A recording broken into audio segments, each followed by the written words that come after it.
Bonjour à tous et bienvenue sur une nouvelle vidéo sur la chaîne YouTube de Studio K. Aujourd'hui on va parler un petit peu plus longuement du métier de professeur de danse. Avant de regarder cette vidéo, n'oubliez pas de vous abonner et d'activer la cloche pour ne rater aucune de nos prochaines vidéos. Alors il y a quelques temps sur notre compte Instagram on vous a posé une question. Qu'est-ce que vous voulez savoir sur le métier de professeur de danse? Alors si vous ne nous suivez pas sur Instagram, je vous invite à venir, c'est le compte Studio K Nice, comme la chaîne YouTube. Pour en revenir un petit peu à ce que je disais, on vous a posé la question qu'est-ce que vous aimeriez savoir sur le métier de professeur de danse? On a eu plusieurs questions, on ne peut pas répondre à toutes les questions. J'en ai sélectionné 5 que je trouvais assez intéressantes. Donc c'est parti pour la première question. Alors la première question était est-ce qu'il faut un diplôme pour enseigner la danse orientale? Alors non. Aujourd'hui en France, à l'heure actuelle, donc on est aujourd'hui en 2020, il n'y a en France que 3 danses qui sont régies par des diplômes d'État, la danse classique, la danse contemporaine et le modern jazz. Uniquement ces 3 danses sont régies par un DE, un diplôme d'État. Toutes les autres danses, il n'y a pas de diplôme reconnu par l'État. En revanche, on a différentes offres de formation, diverses et variées, avec pour certaines même des labellisations. Je pense par exemple à l'ATS, l'American Tribal Style, où on n'a pas de diplôme, mais on a une labellisation qui est donnée par la créatrice du format. Il y a d'autres styles qui sont des fois pas forcément des danses, mais des pratiques aussi physiques. Par exemple la Zumba, où on a ce même principe de labellisation. Mais aujourd'hui, pour être professeur de danse en France, si vous voulez être un professeur diplômé, vous n'allez pouvoir l'être que en danse classique, en danse contemporaine et en modern jazz. Deuxième question, comment est-ce que tu es devenu professeur de danse? Vocation ou choix? Je pense que c'est un petit peu des deux finalement. Je vais prendre mon cas personnel, mais je pense que ça s'applique à tous les professeurs de danse. Si on a choisi d'être riche, il ne faut pas être professeur de danse. Concrètement, comme tous les métiers artistiques finalement, c'est des métiers où on peut gagner sa vie complètement. Moi je gagne ma vie avec mon métier, mais c'est clair que je ne gagne pas 5000 € par mois, loin de là. Après, vocation, oui, je pense que comme tout métier passion, il faut quand même avoir la vocation au départ, justement parce que ce sont des métiers qui sont difficiles, qui sont peu reconnus. Donc si on n'a pas la vocation, ça va être difficile de perdurer sur le long terme et d'aimer ce qu'on fait. Après, est-ce que c'était un choix? Oui aussi, puisque j'ai fait le choix à un moment donné de me tourner à 100% vers ça. C'est pas le choix que font la majorité des personnes qui enseignent la danse orientale. Je parle vraiment pour le cas de la danse orientale, donc qui n'est pas régie par un diplôme d'État. Beaucoup font ça en plus d'un travail plus alimentaire. Troisième question, qu'est-ce que c'est le quotidien d'une professeure de danse? Alors, le quotidien d'une professeure de danse. Est-ce que ça vous plairait d'ailleurs peut-être une petite journée avec moi, voir un petit peu ce que c'est? Si ça vous plairait, un concept de vidéo qui pourrait vous plaire, mettez-nous un petit commentaire en dessous pour voir un petit peu si c'est quelque chose qu'on pourrait faire. Mais en gros, voilà, si je dois résumer vraiment ma journée, alors moi c'est encore particulier parce que je suis professeure de danse, mais je suis aussi la directrice artistique de Studio K, notre école de danse à Nice. Donc j'ai aussi une grosse part d'administratif à faire, chose que n'ont pas forcément tous les professeurs de danse. Mais en gros, pour résumer, moi, mes cours le plus tôt où je les commence, c'est 11h30. Donc j'ai la chance de pouvoir quand même dormir le matin, je suis pas sur la route très tôt. Après, à savoir que certains matins, je dois venir aussi ouvrir la salle, pour des locations par exemple à 9 ou 10h. Mais voilà, le matin, c'est plutôt tranquille. Donc le matin, en général, je viens directement ici. Je fais peut-être un peu de ménage, souvent d'ailleurs, le matin quand j'arrive. Le mardi, c'est mon gros jour de ménage, mais voilà, les autres jours de la semaine, je viens simplement nettoyer un petit peu, enlever les poussières. Je donne cours en général jusqu'à 13h30. À 13h30, soit je rentre chez moi, manger, me poser un petit peu, soit, enfin me poser. Je verrai après, je vais vous expliquer après ce que ça veut vraiment dire se poser. Et puis je repars, en général ici je commence soit à 18h, soit à 17h, ça dépend des jours, jusqu'à parfois 21h30. Donc je suis la plupart du temps pas rentrée chez moi avant 22h. Donc ça demande une organisation en amont pour ma vie personnelle et aussi pour la vie du studio. Par exemple, je suis une adepte des meal prep. Je ne sais pas si vous connaissez le batch cooking. Donc je me prends en général mon jour de repos étant le lundi. Je me sers de ce jour de repos pour faire tous mes repas de la semaine. Bon, pas tous parce qu'on peut pas faire sur 7 jours, mais le maximum parce que honnêtement, en rentrant à 22 h chez moi, je n'ai pas du tout envie de me lancer dans de la grande cuisine et j'ai pas non plus envie de manger trop mal. Donc d'avoir des choses déjà prêtes, c'est assez sympa. Donc voilà, ça c'est pour la partie vraiment vie de prof. Ensuite, il y a toute la préparation aussi des cours. Donc le lundi, je vous l'ai dit, je prépare mes repas, mais je prépare aussi les cours de la semaine.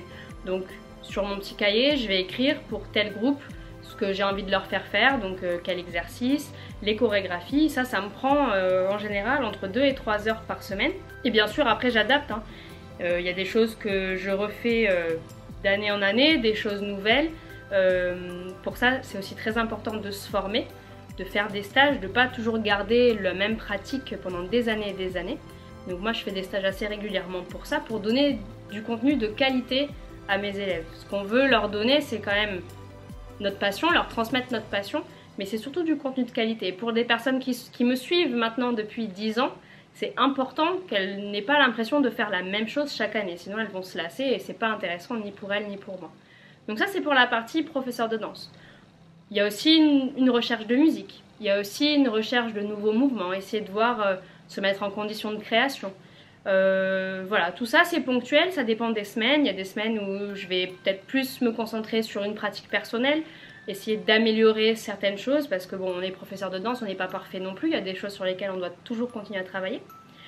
Voilà, pour la partie plus administrative, ça va être la gestion des mails, la gestion des appels téléphoniques, des SMS aussi parfois. Ça va être la gestion de la comptabilité parce que chaque année on a des élèves qui viennent payer parfois en plusieurs fois, donc il faut arriver à échelonner ces paiements, à mettre tout en place, la comptabilité, tout ce qui entre dans la partie administrative. Donc en général c'est quand je rentre entre 13h30 et 17h que je fais ça. Donc les inscriptions, la réponse aux mails, la réponse aux appels téléphoniques. Voilà, en gros. Mais encore une fois, si ça vous intéresse, n'hésitez pas à poser une petite question, un petit commentaire et peut-être qu'on fera une semaine dans la pause d'une prof de danse. Pourquoi pas. Alors la 4e question, c'est une question que je trouvais super intéressante. Est-ce que tu as un régime alimentaire particulier? Alors c'est vrai qu'on est amené, professeur de danse, mais c'est pareil pour les personnes qui travaillent avec leur corps, professeur de yoga, de pilates, coach sportif. On est amené, notre corps c'est notre outil de travail, concrètement. Donc il faut en prendre soin. Parce qu'on a envie d'enseigner le plus longtemps possible. Et prendre soin de son corps, ça passe par une bonne alimentation, par une bonne condition physique et par un super bon sommeil surtout. Donc bonne alimentation, je vous l'ai dit, je prépare en général mes repas d'avance. Après honnêtement j'ai une alimentation équilibrée et saine. Je regarde pas ce que je mange. Si j'ai envie de manger, je dis n'importe quoi, un cookie à 4 heures, je vais le manger, je me restreins pas. J'ai la chance de pas avoir de problème de poids, donc voilà, je dépense énormément de calories par jour. J'ai besoin aussi d'une alimentation qui est des fois un peu plus riche et je ne me prive pas. Après j'ai une alimentation, je pense, qui est suffisamment équilibrée avec voilà, des fruits, des légumes, suffisamment de sucre lent pour tenir parce que voilà, comme vous vous en doutez, travaillant jusqu'à 13h30, des fois je rentre chez moi, il est 14h, il faut que mon petit déjeuner du matin il m'ait tenu jusqu'à 14h, que j'ai pas eu envie de grignoter. Donc ça aussi c'est un travail à faire un peu chaque jour. Le batch cooking m'aide énormément et me permet d'avoir une alimentation saine parce qu'il n'y a rien de plus simple quand on arrive chez soi à 22h de simplement passer devant un fast-food et se prendre un fast-food et rentrer et manger ça l'air de rien. Un soir ça va, quand c'est toute la semaine c'est plus compliqué. Au niveau de la condition physique, évidemment j'ai mes cours de danse.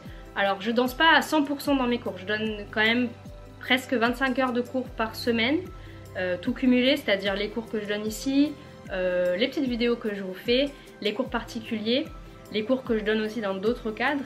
C'est beaucoup et si on veut s'économiser, c'est préférable de ne pas faire les cours à 100% comme vous les faites. Vous avez 1 heure, des fois 2 heures de cours par semaine, c'est différent que 25 heures de cours par semaine, croyez-moi.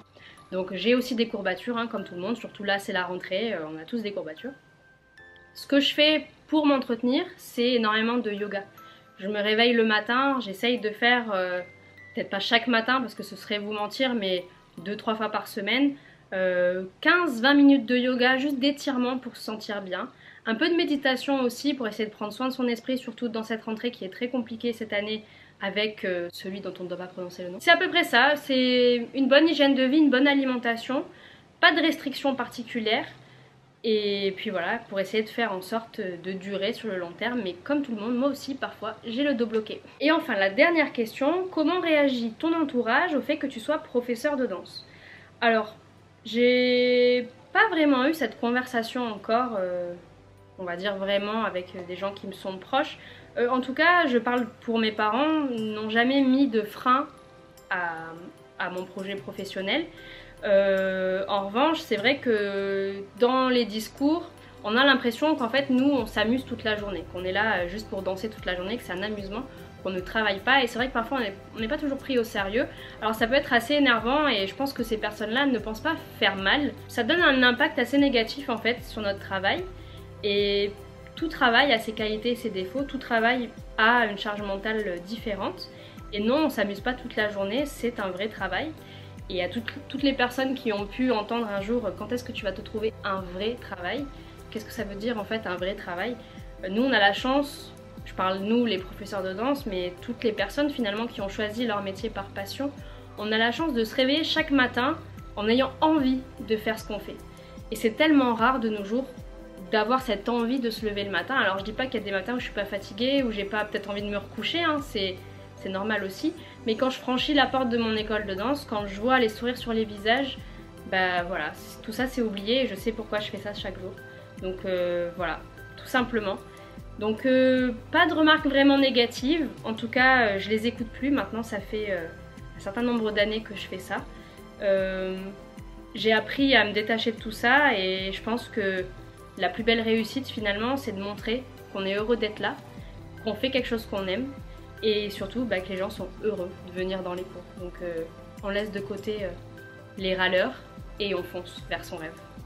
Voilà, une petite vidéo un petit peu plus particulière sur le métier de professeur de danse. Si vous avez des questions, n'hésitez pas à les poser en commentaire, j'y répondrai avec grand plaisir.